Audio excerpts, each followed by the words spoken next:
Jeanne demanda à son époux s'il retournait travailler l'après-midi. Il lui répondit que oui, mais qu'il prendrait bien un café avant de repartir. Jeanne alla le préparer, et quand elle revint de la cuisine, elle sortit de son sac une petite boîte de sablés de chez Fauchon, en lui disant qu'elle les avait achetés pour son déjeuner avec Colette, mais qu'elle ne les avait évidemment pas consommés. Inutile de dire que Gérard les mangea avec un plaisir mêlé de suspicion, se souvenant de l'instant où il l'avait aperçu entrant dans le célèbre magasin. Il lui dit « Ils sont vraiment délicieux. Quelle bonne chose que vous ne les ayez pas mangés. » Puis il enchaîna « Tu as au moins fait des courses agréables dans les grands magasins ?»« Je ne suis pas allé au printemps, lui répondit-elle, car je m'étais un peu attardé aux Galeries Lafayette.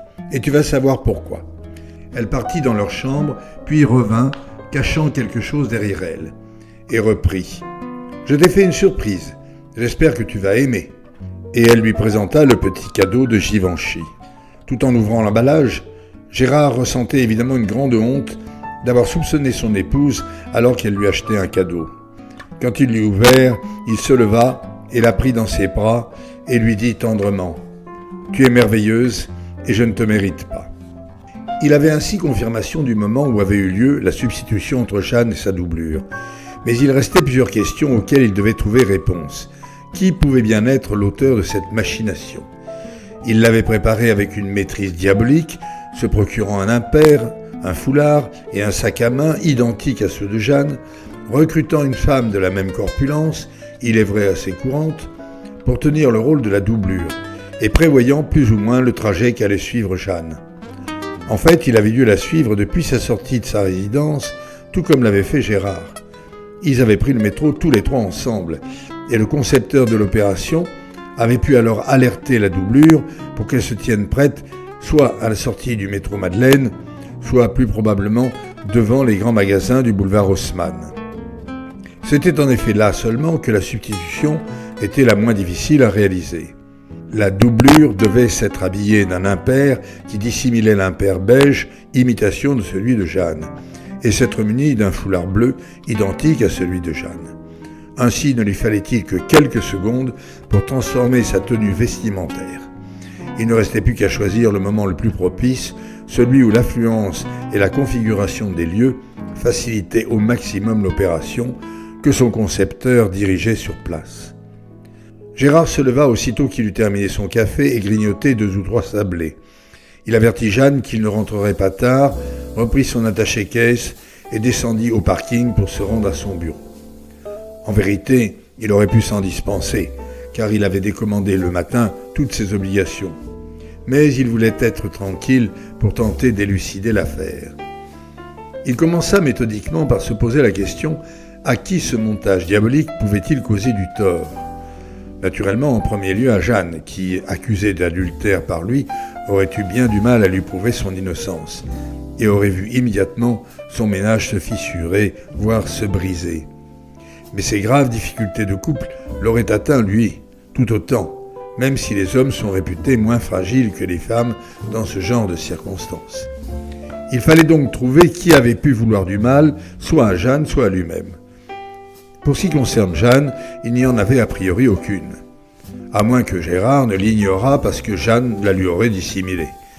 Par exemple parce qu'elle aurait rompu avec son amant ou que la femme de ce dernier, ayant découvert l'infidélité de son mari, se serait vengée sur elle.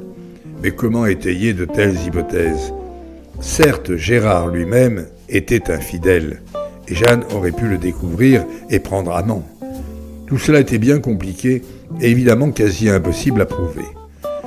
Gérard s'interrogea alors sur les personnes qui auraient voulu lui causer du tort à lui.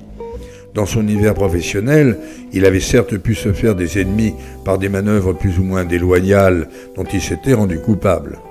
Dans son univers privé, il ne s'était pas fait des amis de certains voisins, par exemple avec une affaire de dégâts des eaux non déclarée aux assurances, et une autre où il avait fait une fausse manœuvre sur le parking de sa résidence, avait sérieusement endommagé la voiture d'un voisin, n'avait pas déclaré l'accident et avait été dénoncé par un autre voisin qui avait tout vu. Mais dans ces cas, la vengeance était d'une complication bien disproportionnée, lui semblait-il, par rapport à la cause. Il était en fait beaucoup plus simple de supposer que ce fut l'infidélité de Gérard qui avait été à l'origine de cette affaire. Dans ce cas, seule sa liaison avec Colette pouvait raisonnablement être retenue, celle qui l'avait précédée remontant à 2 ans et plus. Son époux, Bruno, pouvait-il être derrière tout cela? Il était 14h30. Sans hésiter plus longtemps, il prit son téléphone et appela Colette. « Comment vas-tu, ma chérie ?» commença-t-il. « Je vais bien, lui répondit-elle, mais aujourd'hui moins bien. Après mes courses dans le centre, quand j'ai retrouvé Jeanne, ça n'allait pas fort, j'ai dû la laisser. Mais je me sens mieux maintenant. »« Bien, bien, lui dit Gérard, enchaînant immédiatement. On pourrait peut-être se voir un de ces jours. »« Écoute, Gérard, lui répondit Colette, je crois que ce n'est pas une bonne idée en ce moment.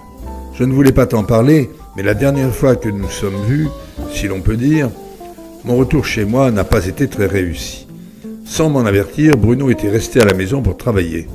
Dès qu'il m'avait vu, il s'était montré surpris que je ne porte pas mes boucles d'oreilles. « Tu les avais ce matin ?» m'avait-il demandé.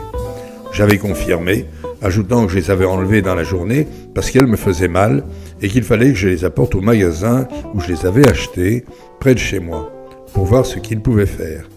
Il m'avait alors proposé de les déposer le lendemain alors qu'il partirait travailler. Je lui avais répondu que ce n'était pas nécessaire car je voulais en profiter pour m'acheter un bracelet fantaisie.